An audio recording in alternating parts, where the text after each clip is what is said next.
Okay, let's turn our attention to question 6.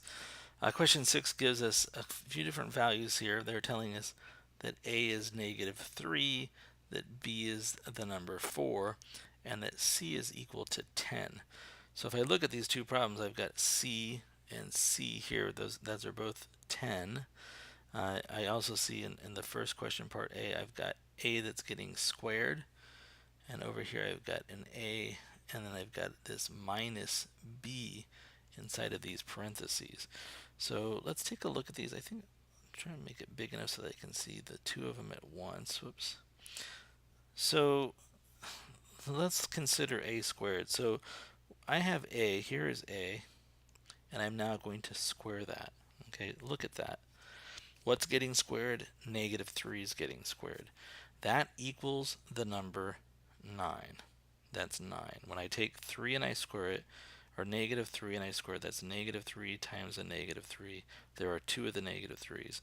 When I combine that with the plus 10, you can see I get 9 plus 10, which is the number 19.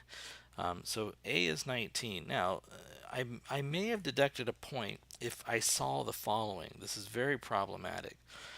If you were to just write -3 squared, right? You're just writing what you think is a and squared. This is not what you think it is. This is not what you think it is. In fact, look at the TI-84s.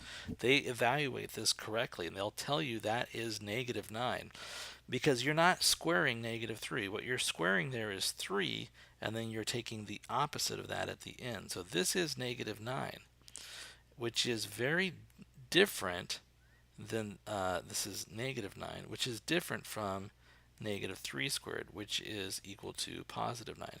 So they're most definitely not equal to each other. My encouragement to you is whenever you're plugging values in like this, use some parentheses to help avoid some mistakes. Let's look at part B. I think we can see all of it right there. So for A, I'm going to bring in a value of -3. So I'll just put a -3 and then minus b, and b is b is 4. So I'll put a minus and then a 4, and I'm going to square that and then add 1 and then add 5 times this value of c, which is 10. Okay, so in the parentheses I have the number -7, and I'm not dropping the parentheses yet because it's very important to me that I square what's in the parentheses. -7, and then we're going to add a 1, and then we're going to add 5 times 10, which is 50.